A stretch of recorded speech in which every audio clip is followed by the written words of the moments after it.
kan gitu. Karena selama ini banyak orang belum paham masalah itu disebabkan oleh apa.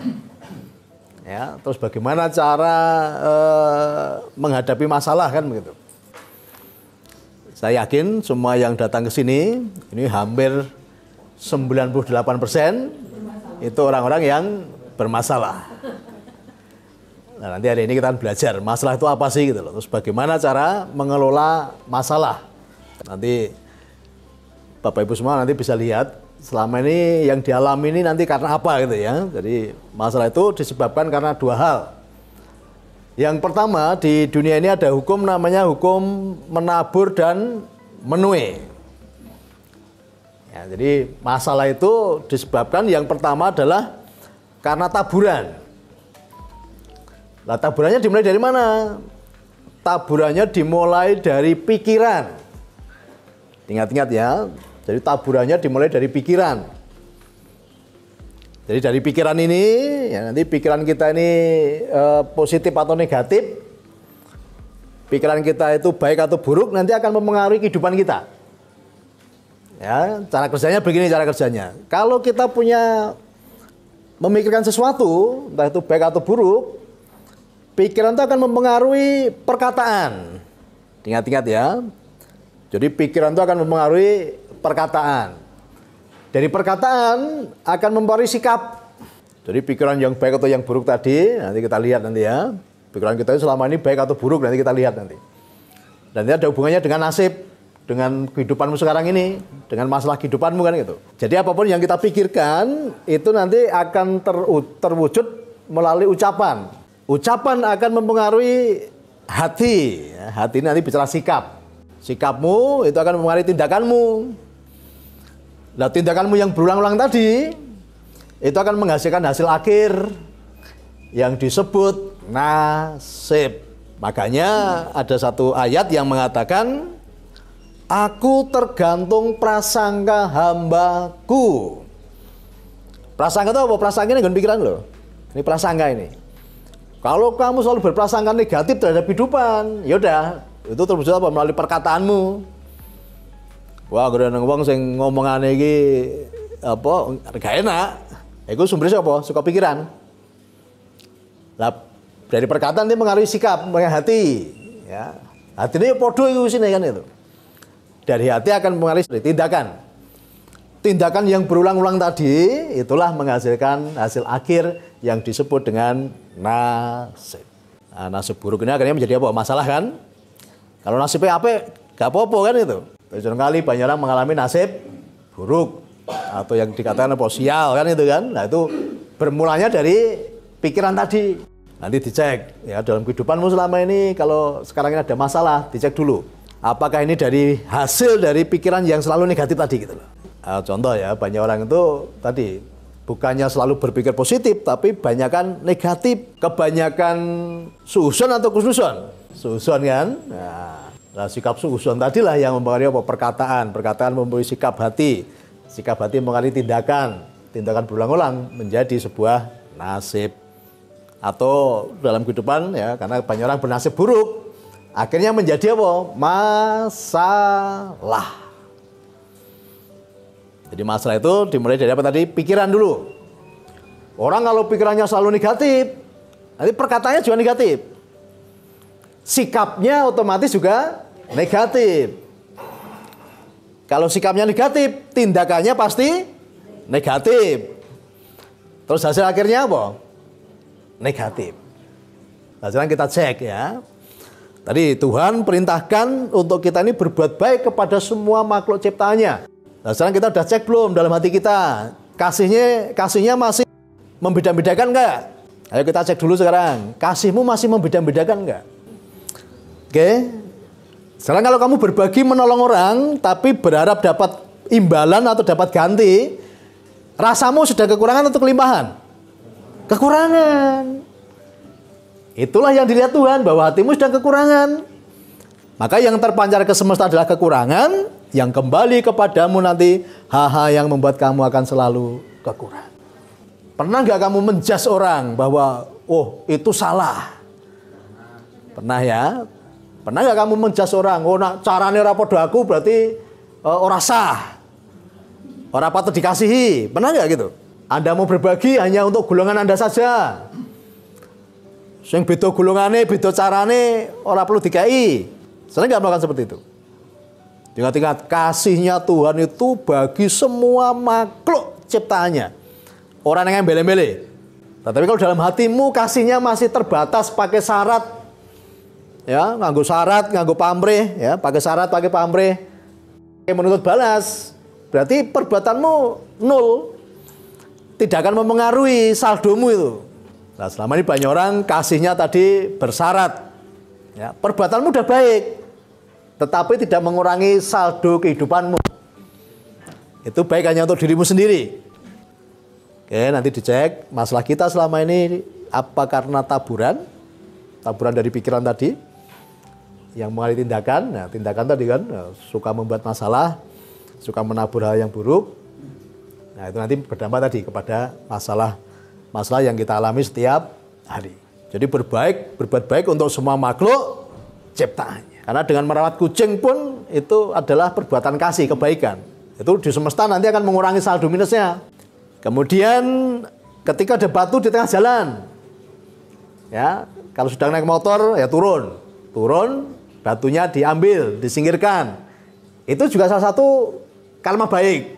Nanti akan mengurangi saldo sing minus mau, ya. Jadi semakin minusnya akeh, ya perbuatan baik ya semakin diakei kan itu. Nanti kalau udah balance, nanti kehidupan menjadi lebih enak.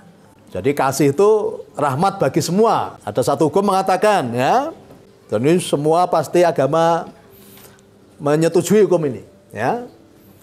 Hukum yang pertama dan yang terutama, kasihilah Tuhan Allahmu dengan segenap hatimu, dengan segenap jiwamu, dan dengan segenap akal budimu. Ini hablumi Allah. Nganggo apa nak ngasih? Ya jiwamu dinggo, hatimu dinggo, akal budimu dinggo. Jadi kalau kita mengasihi Tuhan, ya udah lakukan kebaikan-kebaikan. Jangan katanya mengasihi Tuhan, tetapi perbuatannya tidak menunjukkan kekasihnya Tuhan, gitu loh. Ingat ya, kita ini katanya kekasihnya Tuhan, kita mau mengasihi Tuhan. Apakah dalam perbuatan kita sudah menunjukkan bahwa kita ini kekasihnya Tuhan?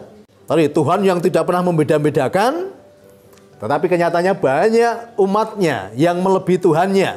Kasihnya membeda-bedakan. Nak klambine ora padha ora patut dikasihi. Nak carane ibadah ora padha ora patut dikasihi. Benar enggak? Mengklaim, wah kowe tidak layak dapat surganya karena ora padha. Ini kaya panitia surga sih ngomong niku.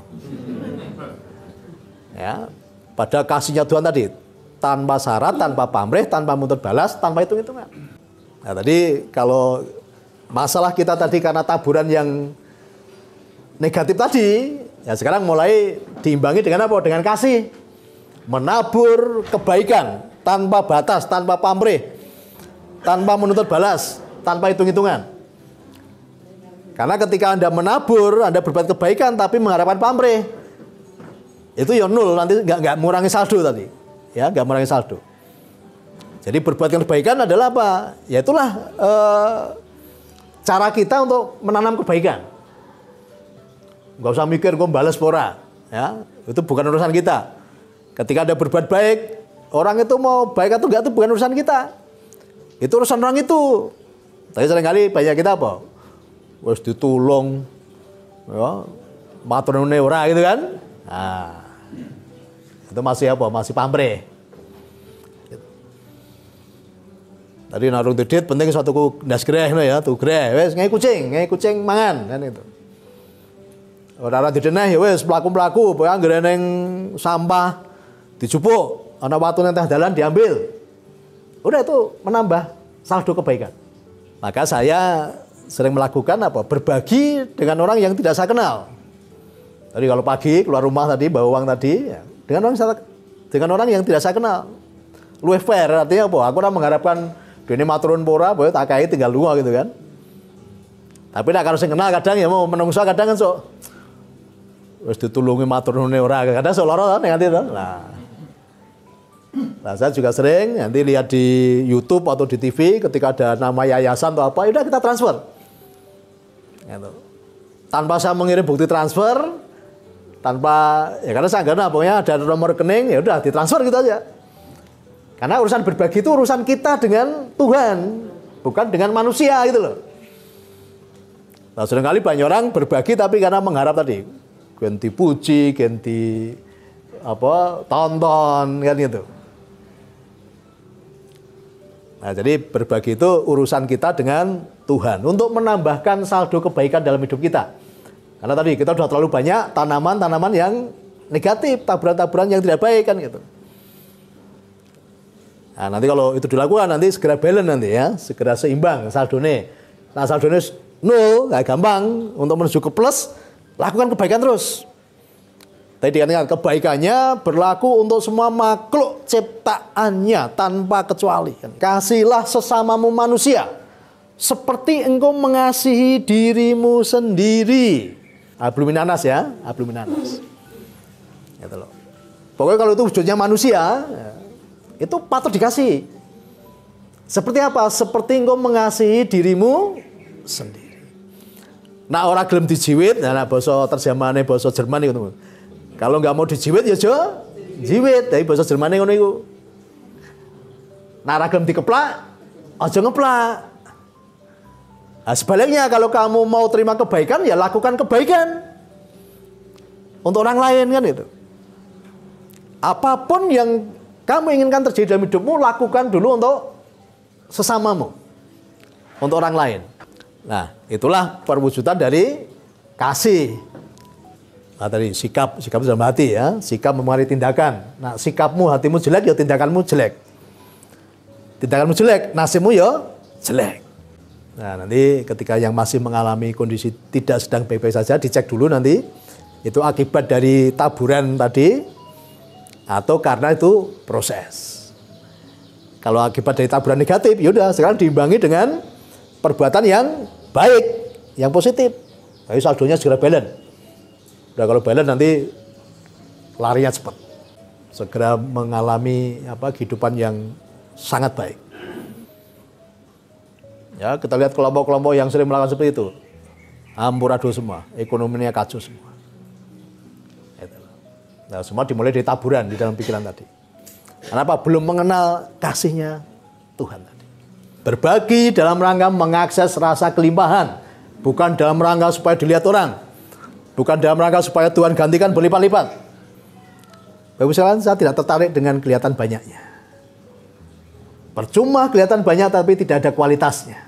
Nah, jadi nanti ya yang punya masalah, yang belum ada jawaban, yang masih dalam proses, sekarang tinggal menambahkan jam untuk bertemu Tuhan.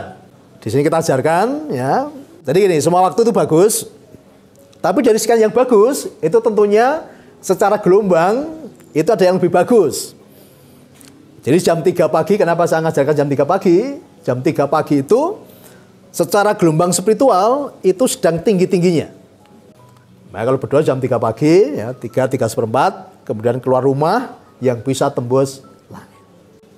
Jadi sama tadi ya, barang siapa mensyukuri nikmat Allah, maka Tuhan pasti tambah-tambahkan. Ada lagi ya, ayat yang mengatakan, janganlah hendaknya kamu khawatir tentang apapun juga, tetapi nyatakanlah dalam segala hal permohonanmu dalam doa dan mengucap syukurlah bahwa kamu seolah-olah sudah menerimanya. Kayak ketika menghadap kekasih tinggal mengucap syukur aja, dipuja-puja kekasih itu. Wes, tanpa njaluk lho. Diwenehi, disediakan. Nah, itu petunjuk itu. Oke, jadi tinggal menikmati menambah jam atau waktu untuk bertemu Tuhan. Jam yang tadi gelombangnya paling tinggi itu jam 3. Tapi di waktu-waktu yang lain bisa dilakukan. Pagi hari sambil naik motor, sambil di mobil. Kalau ibu-ibu sambil ngulek sambal, itu semua bisa dilakukan itu. Ya, bisa diucapkan itu. Doa-doa itu bisa diucapkan. Tapi pengucapannya harus melalui hati. Artinya setiap kata yang diucapkan itu tembus ke hati. Jangan cuma di mulut saja. Barangkali banyak orang ketemu Tuhan tapi cuma lambene. Hatinya kemana-mana gitu loh. Tuhan ora butuh lambemu ya. Lambemu mengatakan menyebut nama Tuhan tapi hatimu dipenuhi dengan kebencian, dipenuhi dengan kemunafikan, ya percuma. Dan ternyata banyak orang mengalami keajaiban dengan doa-doa yang saya ajarkan itu.